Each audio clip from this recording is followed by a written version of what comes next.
Hi, did you give some thought as to what happened in chapter 17? I think there's a lot of symbolism there. Willie Mae is talking about her little bird cricket that she let go.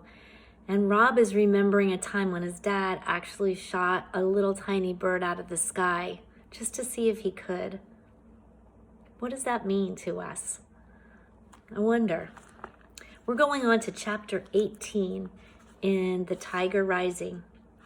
Let's find out if they give us any extra clues. Rob was sweeping the cement walkway in front of the Kentucky Star rooms when Beauchamp pulled up in his red Jeep and honked the horn. "Hey there," he hollered. Beauchamp was a large man with orange hair and an orange beard and a permanent toothpick in the side of his mouth. Can you get a picture of what he looks like? The toothpick waggled as he talked, as if it were trying to make a point of its own. "We got you on the payroll now, too?" asked Beauchamp. "No, sir," said Rob. "All right," hooted Beauchamp. He hopped out of the Jeep. "Got you working for free?" "That's what I like to hear." "Yes, sir," said Rob. "Aren't you supposed to be in school? Are you already graduated?" The gold chains burned deep in Beauchamp's orange chest hair, and they winked at Rob. "I'm sick." "Sick and tired of school, I bet, right?" He slapped Rob on the back. "Don't got a mama putting down the rules for you, do ya? You gotta make your own rules." "Not me," said Beauchamp. He jerked his head to the direction of the motel office where his mother, Ida Bell, worked the front desk. He winked at Rob and then looked to the left and then the right. "Look here," he said in a quiet voice. "I got me a number of deals going on right now, a few more than I can properly handle, and I wonder if a smart boy like yourself wouldn't be looking for a way to pick up some extra spending money." He didn't wait for Rob to answer. "Let me tell you what I got cooking." "Do you like animals?" Rob nodded. "Of course you do," said Beauchamp, nodding with him. "What boy don't like animals? Well, do you like wild animals?" Rob's heart stopped. He suddenly knew where Beauchamp was headed. "I got me a wild animal," said Beauchamp.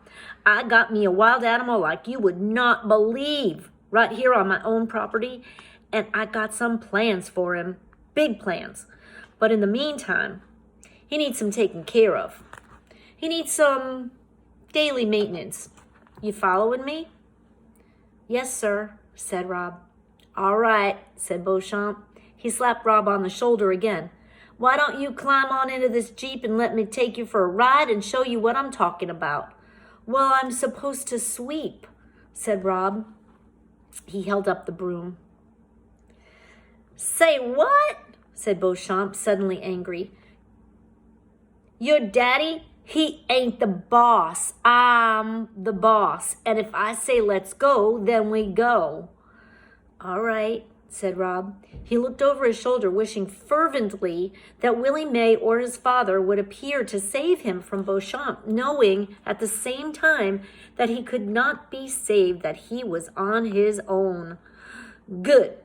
Get in. Climb on up." Rob climbed into the passenger seat.